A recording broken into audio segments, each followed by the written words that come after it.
Welcome to the Second Reading Podcast from the University of Texas at Austin. The Republicans were in the Democratic Party because there was only one party. So I tell people on a regular basis, there is still a land of opportunity in America. It's called Texas.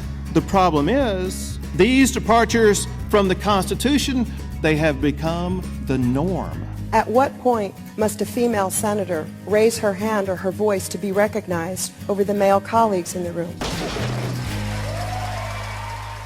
And welcome back to the Second Reading Podcast. I'm Jim Henson, director of the Texas Politics Project at the University of Texas at Austin. I'm very happy today to be joined by Bob Vitalis. Bob is a professor of political science at the University of Pennsylvania.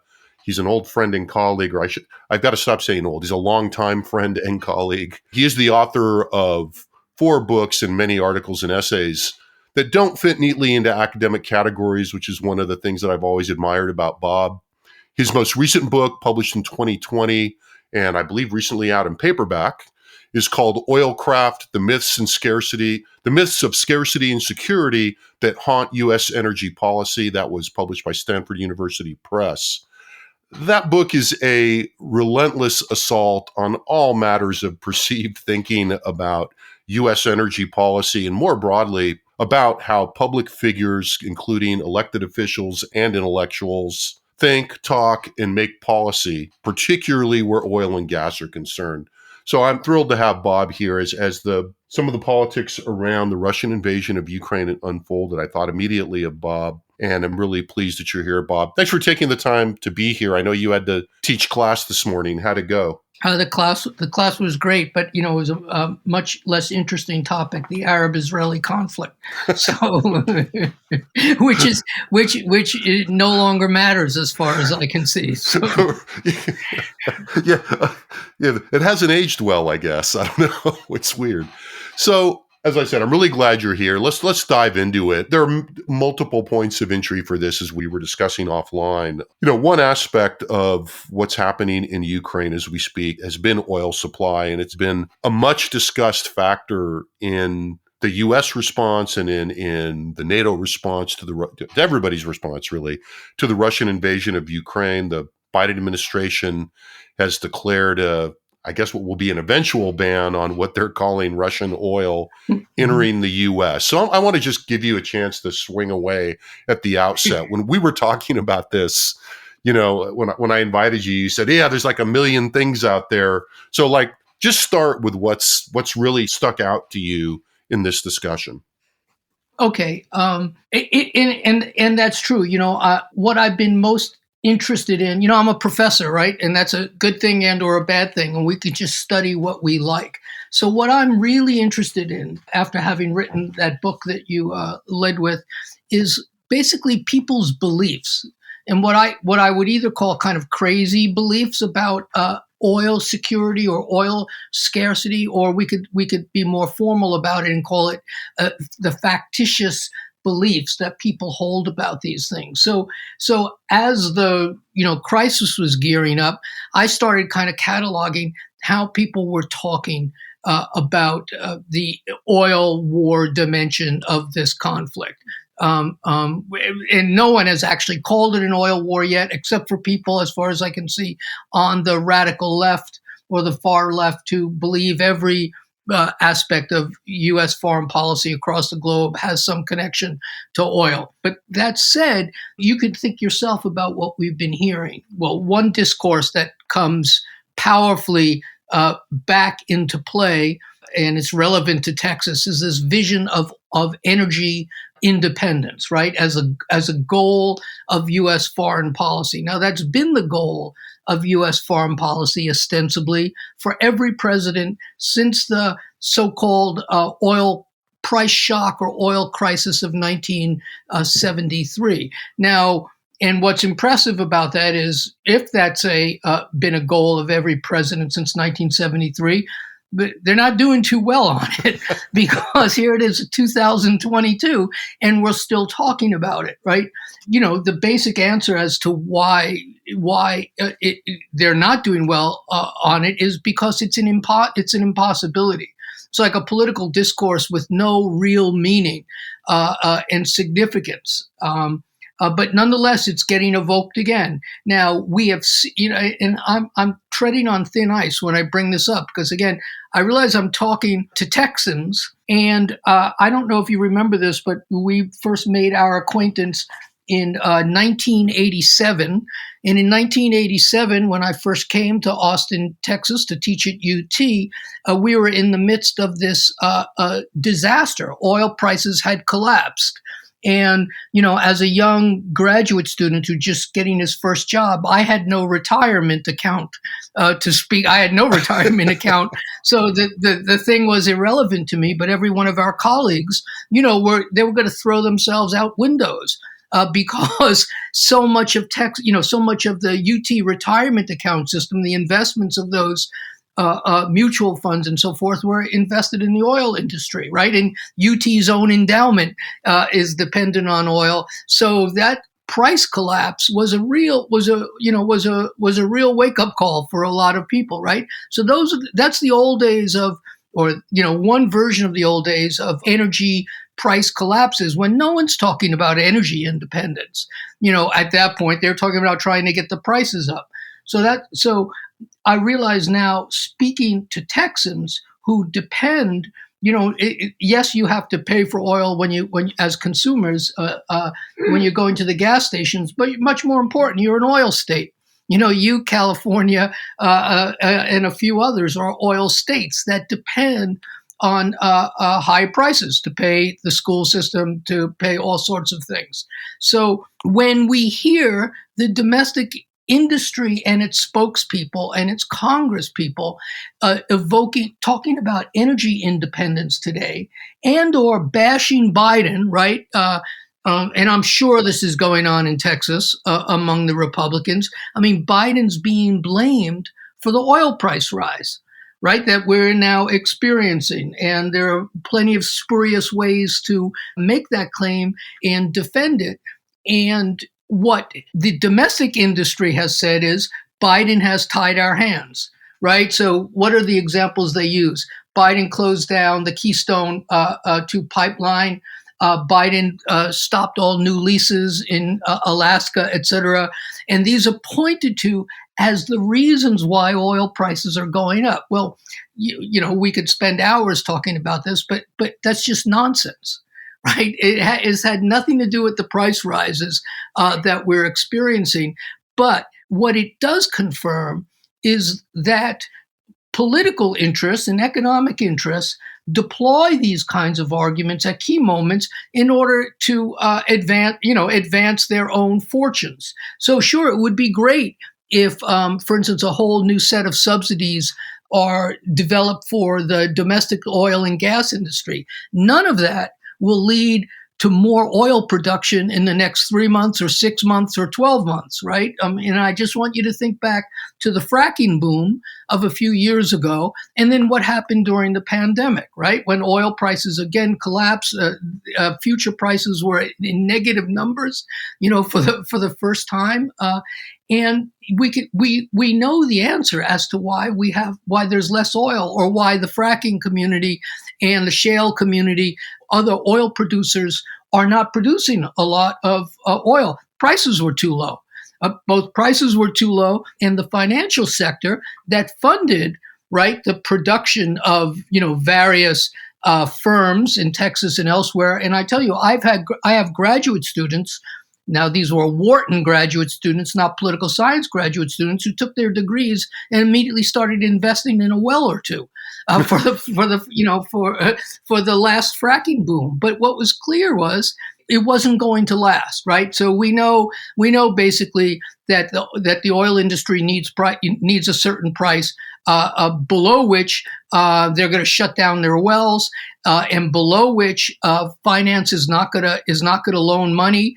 Especially since there were so many defaults around that last fracking boom, and finance lost a lot of capital. So they've been reluctant to invest. But any kind of investment to increase production is a multi-year effort, basically. So anything that the Biden administration announces now in response to the domestic oil and gas industry is basically a kind of a public relations ploy that will not, in fact, solve any of the price problems of the moment. So there's this, there's the oil, there's this like factitious notion of independence, as if we can somehow escape the problem of oil imports or being dependent ourselves on the autocrats, on all of a sudden Putin is now a madman.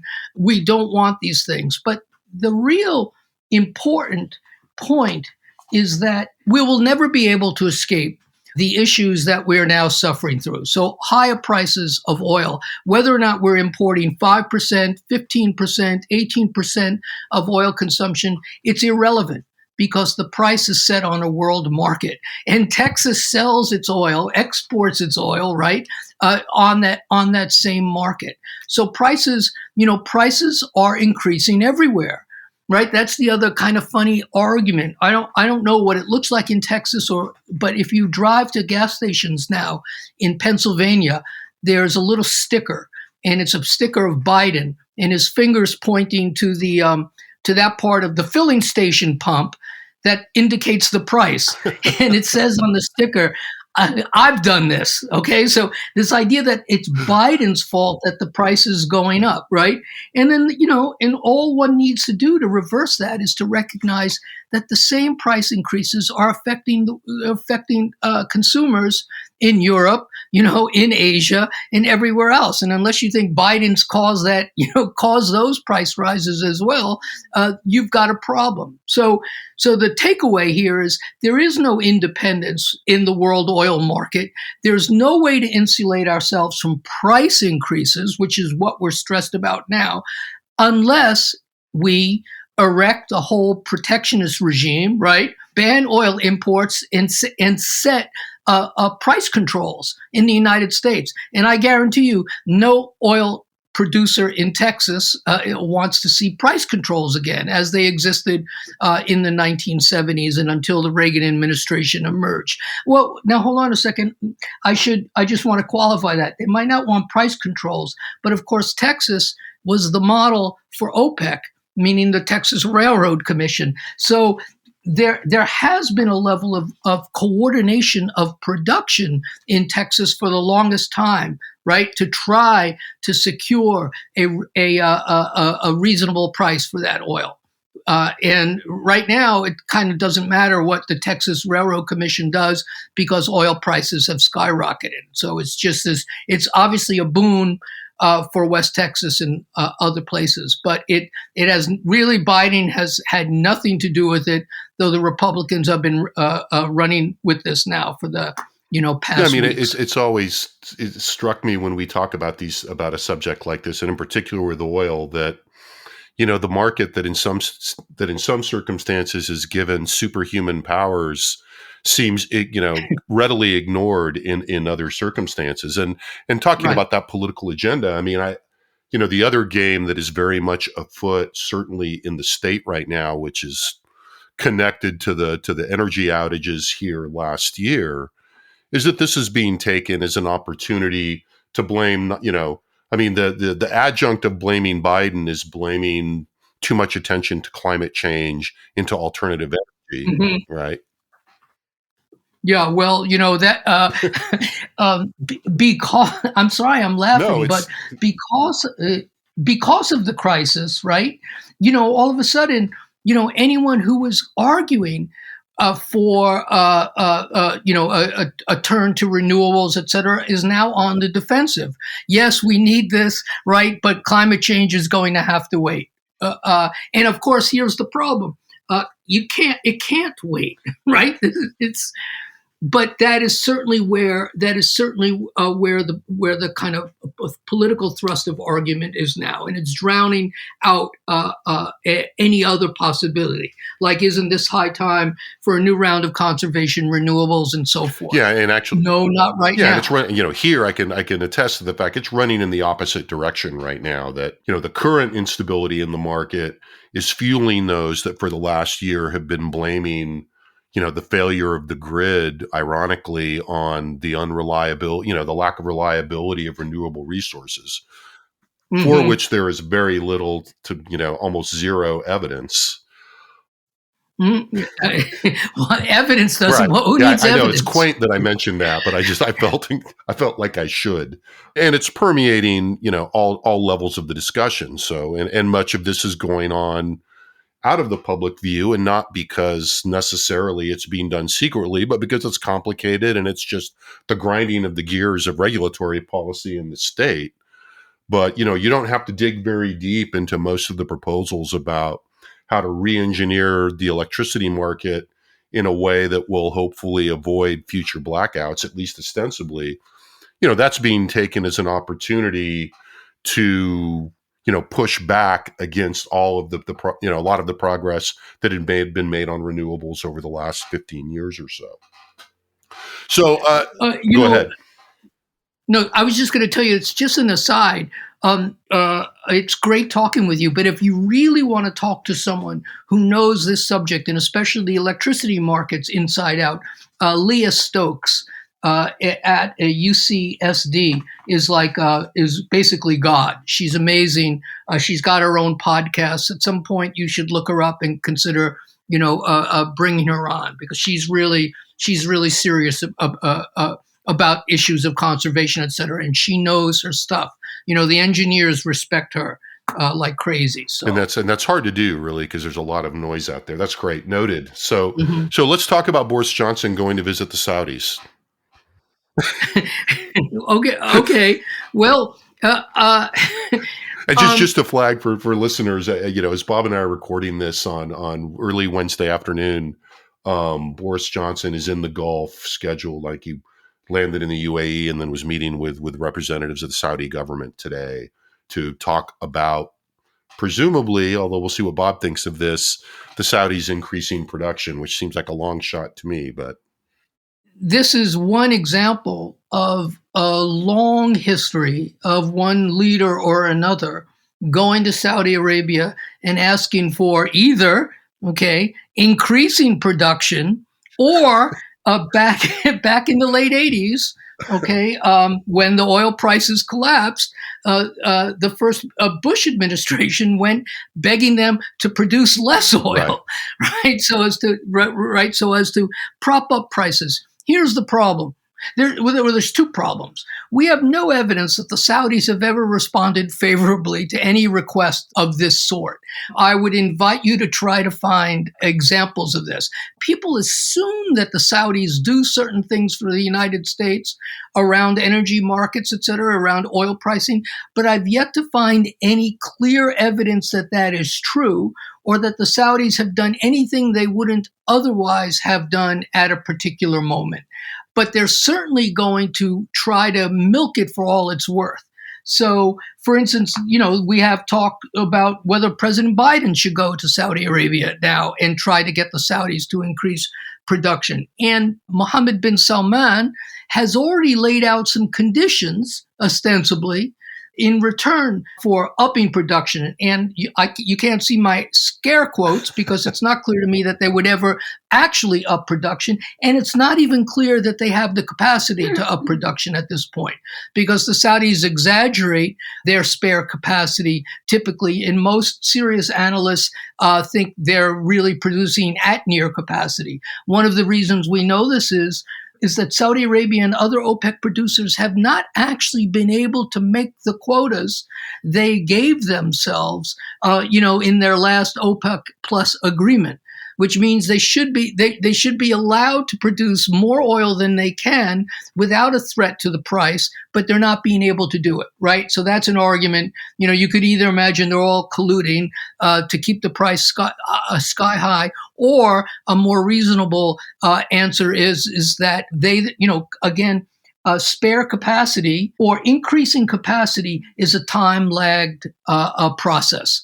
So if you've not invested in fields, or if you shut down wells over the past 3 or 4 years because of the COVID oil crisis, you're going to have a hard time getting more oil to market in any kind of reasonably fast way to deal with the concerns of the moment. But still, Mohammed bin Salman, the crown prince of Saudi Arabia, has set some conditions that has to be met, which is he wants sovereign immunity from the trials, from the suits that have been launched in the response to the Khashoggi killing is one of them. He's asked for more support for the Saudi war in Yemen from the United States' part. And as this ex-human rights director points out, so we've got this like kind of curious, moment where in order to stop, and because of the killings of Ukrainians, right, the United States is going to go to Saudi Arabia and possibly add to the worst crisis, humanitarian crisis in the world today, which is the death and destruction of an entire country of Yemen, and literally hundreds of thousands of people who are suffering in a 7-year war. So there's this paradox there.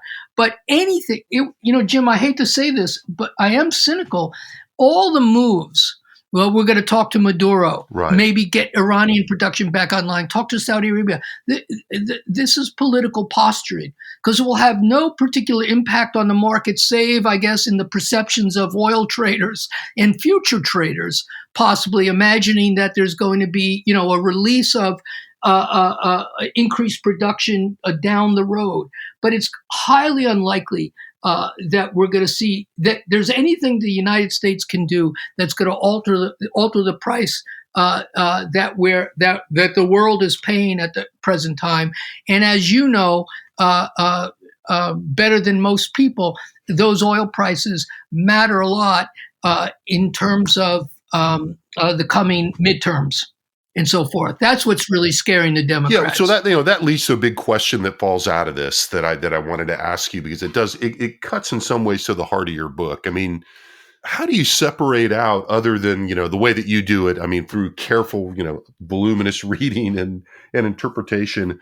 But even when you watch these things unfold, how do you sort out the mixture between theatrics and just people that have internalized these myths that you're talking about?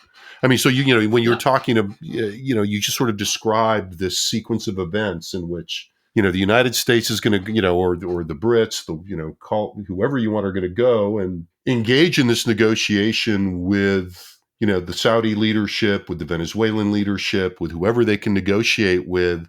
And it seems to me, it has to be a mixture of the kind of theatrics, and I think the term you used was posturing, but also some people just having fundamentally bad ideas. Is that right? That they just think that there's something to this, that they can somehow negotiate something that will have an impact. I mean, or there's something in particular that the Saudis can do. Yes. I mean, that's just exaggerated. I mean, look, we have routinely exaggerated Saudi Arabia's influence over oil pricing for decades. First, we imagine OPEC, right? This organization somehow, if you just go track how newspapers talk about it, OPEC makes an agreement, to limit production, and it's assumed that somehow that agreement itself is somehow affecting the prices, right? And in fact, right, it is not, right? It is very rarely that OPEC has been able to stop price crashes, okay? And very rarely and on the margin is it able to up the price more than it already is in any particular moment in the oil market. And I don't want to geek out on this, but just think about it. What explains price rises and falls, right? It's market demand, right. And supply. Again, prices collapsed in the past few years because demand collapsed because of the COVID crisis.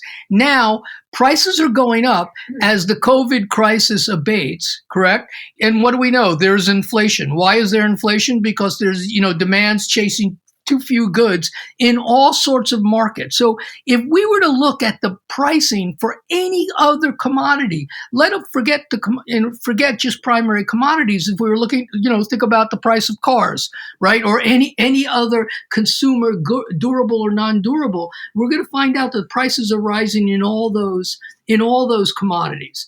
Right, so there's some other driver, basically macroeconomic drivers of price, supply, and demand, and commodities track one another really carefully. But still, people think somehow oil has this, magic power, that it's oil itself that is doing this. And then behind the oil are the oil producers, right? So for folks who don't like the Arabs, it's OPEC. For some people on the left, they still don't believe that OPEC and Saudi Arabia are independent actors in the oil market. They still believe that it's big oil or the United States imperial project controlling the oil markets, and the Saudis, dutifully following what the United States wants it to. And it's really none of those things. I want to follow up on that. I'm trying to think about where I want to go next with that. I want to pivot back a little bit in the direction of the here and now, and whether you think so how do you apply that to the moves against Russia? I mean, what is the impact of this?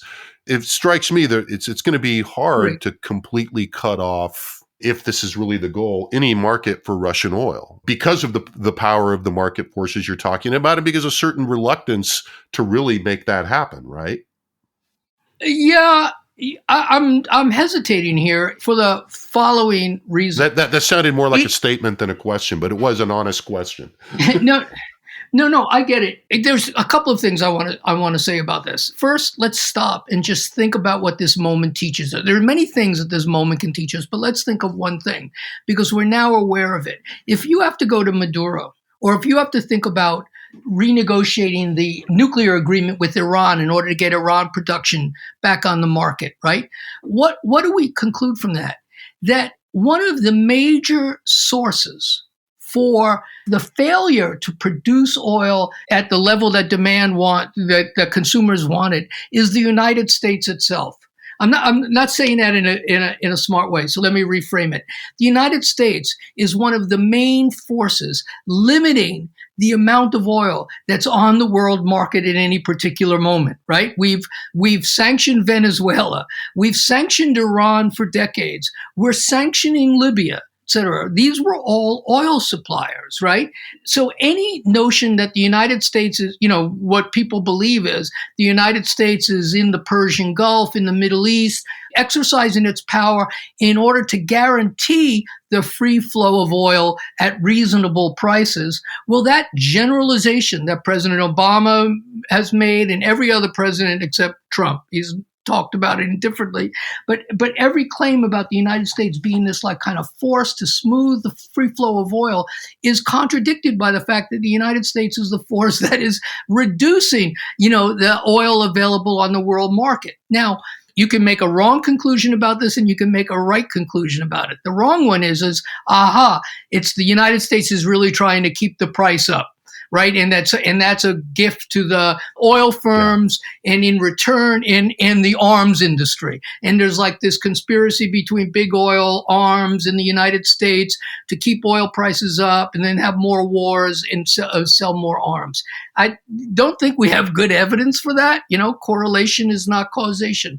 The correct conclusion to draw from it is that oil, it's kind of funny that oil disappears and appears as a foreign policy problem, right? If there was an oil supply problem that is really critical for the United States, and to go back to our first set of claims about, if it's really crucial to pursue energy independence, why does the subject disappear for years and then all of a sudden reappears again? It becomes a crisis and so forth. Roughly, I think it's because, and I'm just stealing this line from actually a guy who was Obama's science advisor, but way before that, he was an expert on energy, and he basically says he has to conclude that the kind of oil as a problem is a political tool. It's used for other purposes, and we gave you one. We started off with one of them, right? You could run with energy independence in order to try to get subsidies for your industry and so forth. So it's not a political problem in the normal sense, because it disappears from view, it reappears, and so forth. Now, as far as Russia goes, right, what's interesting is what we've learned. What has been the most surprising thing for me, and what I've had to kind of get up to speed on very quickly, is how financial sanctions work, and to what extent preventing the Russians from accessing the global financial system, right, is a real threat to their economy, and we're seeing it in a way, right? And the result of doing that, right, applying those sanctions, has led to a whole set of firms and traders and financial firms from, for lack of a better term, as far as we can see, self-embargoing the Russians, right? They don't want to get trapped buying. They both don't want to be caught up in a bind where, because of future sanctions, they are in fact liable, because the United States has exacted vast penalties on banks and other financial businesses in previous moments of economic sanctioning and their effects. So we know that the Russians are having a harder and harder time getting their oil to market, right? Even as we have not formally sanctioned we have not formally embargoed Russian supply. And when we talk about, the United States has talked about embargoing it in the future, or has declared an embargo, but it's not yet to go into effect for 45 days or so. Again, I think that's all about optics, basically, because it is really not going to solve any kind of price problem for the United States. Quite the opposite, right? It's just really going to lead to price increases that we're going to have to suffer through, but not suffer through as much as Europeans are going to have to suffer, because they're more dependent on Russian oil than the United States is. So we can embargo Russia, and what is going to happen, right? They're going to move that oil into other markets, but at a discount. China, Right.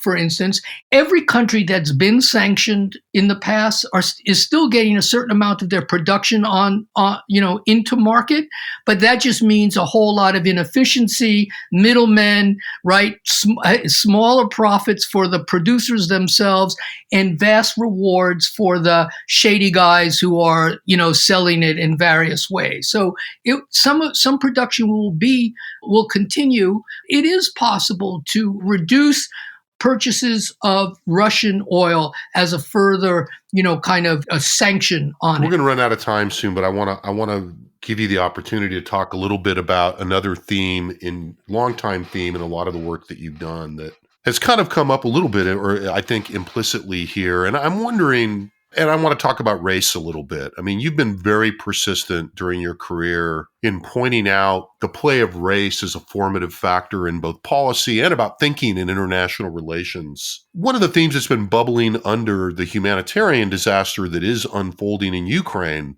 has been the observation that while the suffering in Ukraine is clearly real and happening on a large and horrific scale, that the fact that it's happening in a predominantly white country in Europe has earned it more attention than either past or even ongoing humanitarian crises in other parts of the world. And you helped set me up for this a little bit by setting up the issue of Yemen and where that plays into Saudi relations with the West. Do you think that criticism, I mean, you're very good, I think, at being clear-eyed about both the left and the right. So 2 related questions. You think that criticism is fair and well-grounded? And if so, I'm wondering how you think about the difficulties of recognizing both the real suffering that's clearly going on in Ukraine, while still keeping the larger frame of how racism influences perceptions, attention, the very construction of these issues.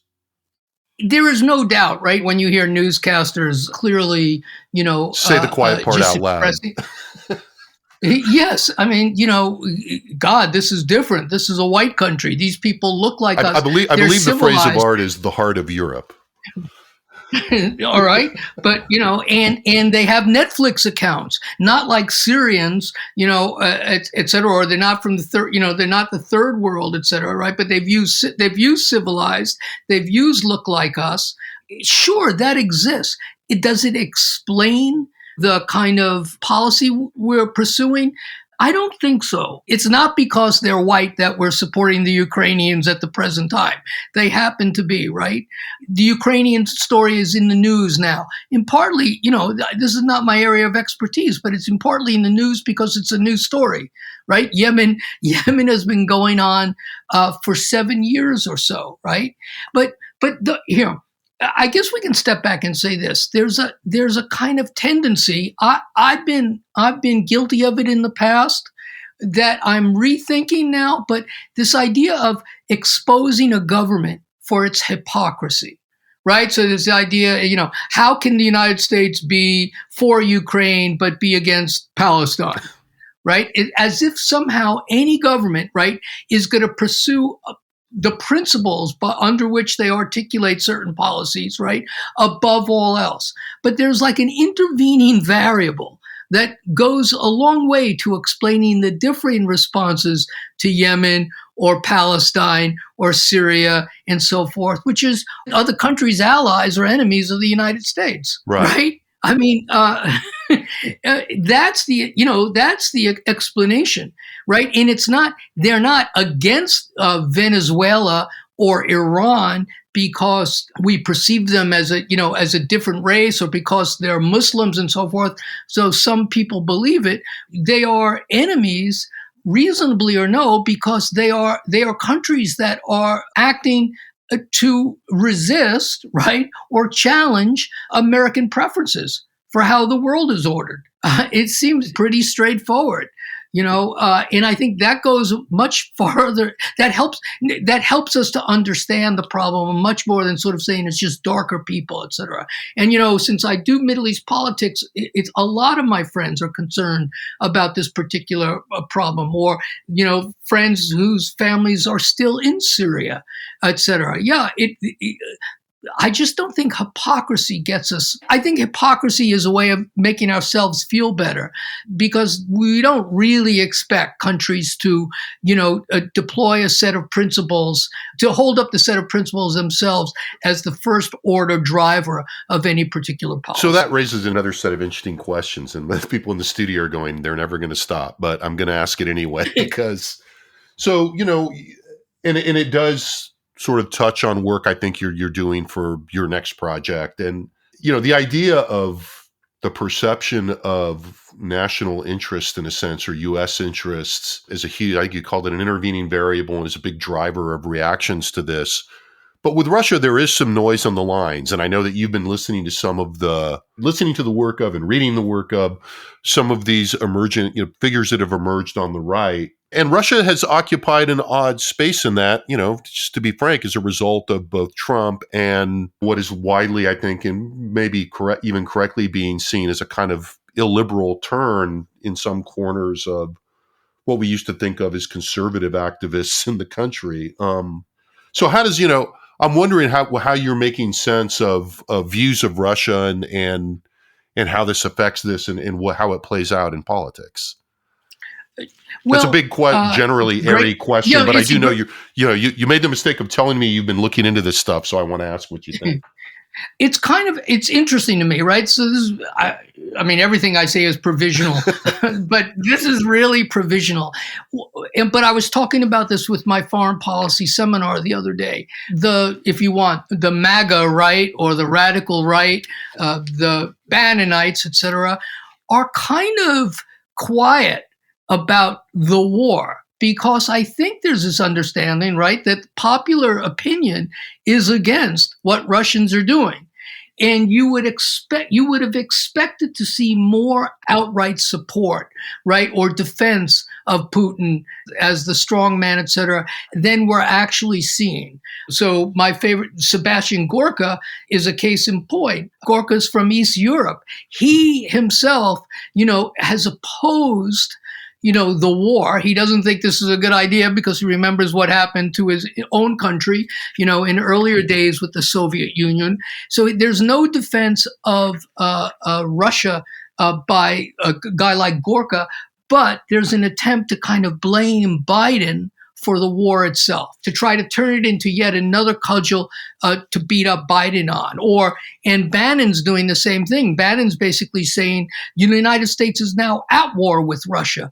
If there's a need to be at war, why doesn't Biden come before the American people and explain the stakes? He's afraid to do it, because he's deluding us all. But no one has kind of embraced the Putin argument about why it's going to war. And there's one more thing to say about it. The best they can say is, why is the United States concerned with what ultimately is how they put it, a border conflict a border conflict in a place far away from the United States, right? So that's an argument about, if you translate that, that's an argument to an anti-interventionist argument, right? Where I think, where a lot of people are. But, I wanted to say one more thing about this, and this might drive your listeners crazy, but I've been thinking about it for the past 2 days because good friends of mine are producing texts all the time that are basically describing Putin himself, right, as a madman, irrational, a sociopath. Now, I want you to think about what other madmen, irrational sociopaths that we've targeted in the past. Saddam Hussein, Bashar al-Assad. I don't love any of those folks, but I don't know that one has to. That just seems to me one of these other instinctual moves to make that make people feel better. That also distance ourselves from the following thing. And I'm against the kind of whataboutism. This war is driving me crazy. I think folks go too far with this whataboutism. But when my father-in-law tells me Putin's just crazy, he's Hitler, right? But I know, what does Putin talk? How has Putin framed this conflict, right? There's he was seeking regime change, right, in a corrupt country that was oppressing Russians, right? But it's a regime change move. Well, and Putin has sort of said, you guys intervene and do regime change all the time, right? But I don't know, how do you explain our intervention in Iraq? No one would call George Bush a madman, a sociopath, etc. Yes, there's a bureaucratic element to this decision to go to war, but we went to war nonetheless. And we hate the fact that we were misled with data, with false intelligence and so forth.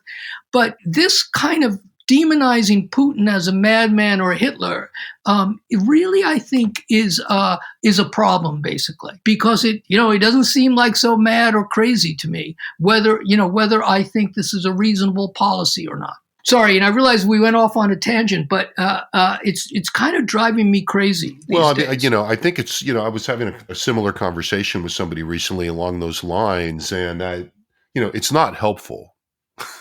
Right. It doesn't really help explain anything. It doesn't give you a policy route out. It doesn't give you a strategy. It almost abdicates responsibility for figuring out what a real, the way that, we muddle through real world problems, right? You throw up your hand and just go, oh, he's crazy. What are we going to do? All we have to do is, I don't know, come up with some extreme solution or something. So I would agree with that. I think it's not helpful. It is not helpful at all. And this exaggeration of this is the first war since 1945. I mean, all these kinds of arguments about the unprecedented nature of this conflict, there are problems with them. Yeah, I mean, I was talking to my wife about Yugoslavia this morning, which, not similar in a lot of important ways, but similar in other ways that in terms of the public perception of it and how it plays in a sense, and the dilemmas it poses for U.S. policy. But we have short memories too. That's the other problem, right? We have short memories and we mythologize a lot.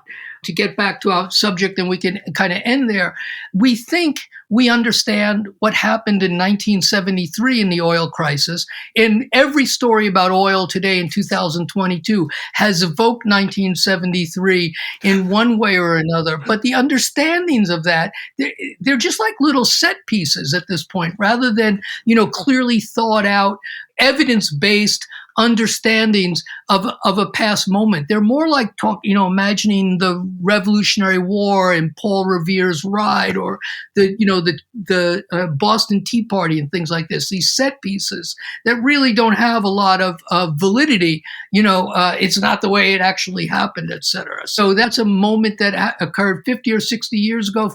Folks think they know what implications are, and they deploy it here in 2022. But I'm really, we could have another show where I can talk about all the kind of crazy ideas. Well, and we may. I wanted to ask you about that. I mean, because it is going back through your book again, having just seen everybody pull out their B-roll of gas lines from the 70s, it was a really, it really made the point that you're making now. Bob, thanks so much for being here. It's a pleasure, man. I miss you, Jim. And I you, sir. So thanks to Bob for being here. Bob, I wish you were here so we could wrap this up. talk about it for another hour and then go out and see some music because it's South by Southwest time and there's stuff just down the block. Continental Drifters, you got to go see them, Jim. I saw that they were doing that gig. There's a lot of that going on. There's, that era kind of happening right now around here. So I'm jealous. Yeah, there's the Friday night show with a bunch of bands that you've seen, the Yard Dog show with the Wild Seeds and a bunch of other bands from that era. Oh, so unbelievable. There you go. Well, take good care of you Jim. too, Bob. It was really good to have you here. So thanks to Bob. Thanks to our excellent production team in the audio studio and the Liberal Arts Development Studio at UT Austin. Thanks for listening. Remember, you can find this podcast, much more, and polling data on some of the stuff we talked about today, even including views of Putin and Russia at the Texas Politics Project website at texaspolitics.utexas.edu. And we'll be back soon with another second reading podcast. Have a good week and so long. The Second Reading Podcast is a production of the Texas Politics Project at the University of Texas at Austin.